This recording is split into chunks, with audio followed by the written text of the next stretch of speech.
Well, hello there. Welcome to True Crime. In about 5 minutes, this is where Belle will listen to an episode of a True Crime podcast, and then she'll give it to us in about 5 minutes. Wouldn't it be wild if you said in 10 minutes? Yeah, very Everyone's confusing. like, what? Well, yeah, do I get cut off after 5? No. It's just, I've got a clock now, though, so you'll hear the ticking, and in 5 minutes, if you're still going, you'll hear a buzzer. Yeah, okay. Ready to go? Yes, I am. Today's case is pretty complicated, so I need you to stick with me. There's going to be a few twists and turns. I also will preface by saying there is, I do need to mention child trafficking, but it's only very brief. So today we're going to discuss the disappearance of 13-year-old Nicholas Barkley. Now, this happened in America in the 90s, in Texas. He went missing at 13 years old. He was a pretty troubled child. He was always getting in trouble with the law. His mother was a drug addict. His older brother was as well. They were a very unfortunate family. Now, as I said, he was pretty troubled. He used to run away from home for a few days at a time, but he would always come back. He disappeared. Wasn't a lot of attention around it. The police went, well, he's done this before, whatever, who cares?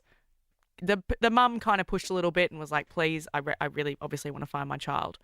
They didn't really go too hard on it. 3 years passed.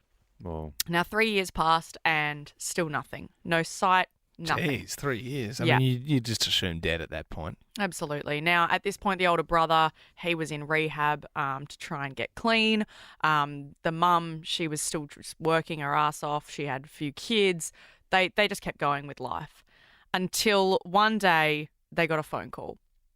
They got a phone call that Nick had been found.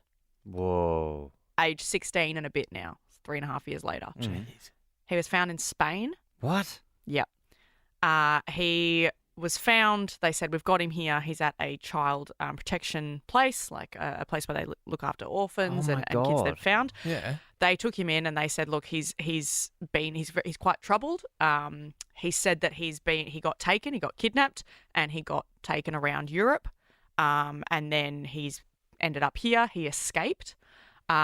He doesn't have a lot of memory. He looks quite different. He's been, he'd been abused at that point. So, of course, they were straight on a plane. The sister went over. They could only afford one flight, which they got all people put in money to send the sister over, the older sister, to go get him. Yeah. She saw him. She was in tears. She picked him up. He's quite quiet at this point. She was just so excited. She's showing him photos, going, "Look, this is what your little brother looks like now. This is what Mum looks like. This is what we're doing." He was like, "Yep, okay. I just want to get home. Can you just take me home?" Which is fair. Now they're on the plane. They get home. Everybody's there to greet them. News is there. Everyone's making a fuss. He went home. He got settled back in. It was tough. Like he's trying to get settled back in. He's had 3 years of this. They realised that the blonde hair, blue eye, pale kid that disappeared looks a little bit different. Now that's fair. He sounded different. He's got a little bit of an accent. Now he said, well, yes, my abusers, they didn't let us speak English. They made us speak French. So I do sound a little bit different. His blue eyes were now brown. Now, Okay, this is the wrong kid. What are you talking about? he said, well, they did experiments on us and they abused us and they put things in our eyes to change the colour. Then they realised that his blonde hair was starting to get brown roots. And then they realised that he had a little bit of stubble.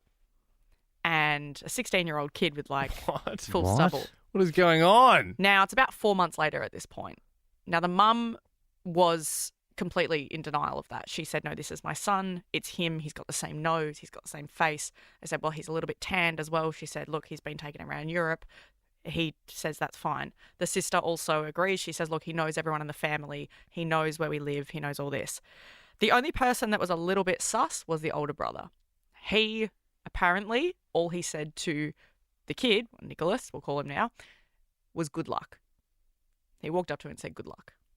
Very cold welcome from him. Now, there was no evidence that, this was not the kid. They were doing lie detection tests. He sat down and did a media interview. He passed the lie detector test? Yep, he passed everything. Now, there was excuses for everything until he did a news interview and they had like an expert on there, and the expert was adamant. He said, no, this is not the same kid at all. He's got different ears. This is in the 90s, so they weren't exactly just grabbing DNA. How's an expert telling you that, but the parents can't tell the difference? Because they were so keen to have their son back. They were just so happy and they were just so sure that it was him. Now, they started doing more and more tests. They were saying, look, let's do a DNA and a blood test. The mum said, no, I don't want to. It's fine. Now oh, no. And that's all we got time for, folks. So we'll be back next week. No. That's actually, imagine if you cut the pod there and you had to listen next week for the next bit. Oh, no. What a cliffhanger. Wrap it up, Belle. I mean, yeah, we've still got a bit. I'm so invested. I want to know. All right. Well, super quick ending. So they eventually worked out, all right, yeah, no, it's not him. Plot twist. He is a 23-year-old French-Nigerian man named Frederick who had been going around for years. He'd pretended to be up to 18 different kids to try and move around the world. What? So what he would do is he would go and find like a story of a missing kid and then say, oh, I'm them. But then the way that he did this especially was he listed off his own attributes that he couldn't change. Like, this kid that I've found, he's got buck teeth, he's got this shape face. And then the person on the other line of the police would say, oh my God, he sounds like this missing kid. But he's got blonde hair. And he goes, oh, yeah, no, he does have blonde hair. And then he'd just dye his hair. So he would change things that he could. Now, then it came about that the mum was so against getting a blood test because this Frederick French guy, 23-year-old, said, no, she actually admitted to me that she had murdered Nicholas. Oh, so God. Yeah. So then they interviewed the mum, and the mum said, no, I didn't. I would never do that to my own son. Yeah. So then she looked at the older brother, who said good luck to the kid. Yeah. And he said, look, I swear I didn't. He then took his own life.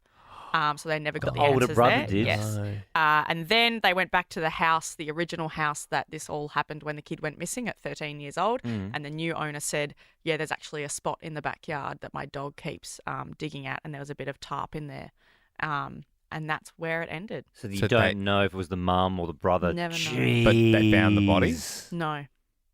Oh, okay. They didn't even find the body. I wonder if they both knew the mum and the brother, and that's why the mum was like, I don't want to. Well, I don't want to get a blood test. she was like, no, don't get a blood test. Don't get a blood test. She was like happy just with it hopefully going away. That's a crazy story. Now the guy Wild, Fred, isn't it? That's like a movie. That's like better than any movie I've ever seen. the guy Fred got deported back to France. He served time there. He then got let out. Did Fred get a nose job?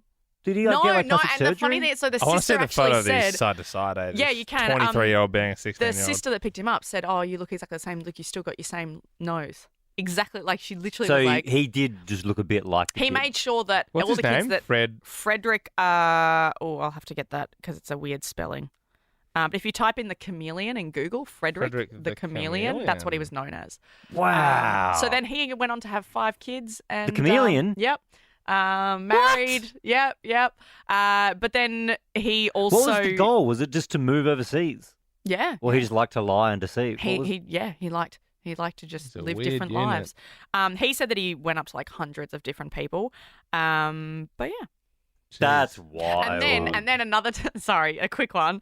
When he was 30, he once again tried. The like chameleon? This is after But after with the family he'd and served everything? time. Yeah, he was like, he had the itch. And he was 30 and he tried to be a 14-year-old kid. And straight away they were like, this ain't you. It's like something from Stranger Things, like the cast. Oh, wow. Wow, the best one yet, Belle. Well done. Yeah, no, it's a bit complicated, and obviously there's way more to it, but 5 minutes is tough. Wow. Well, you did 10, so you've slapped it in the face of the pod, but it was But yeah, worth you it. can Google it, and it is fascinating.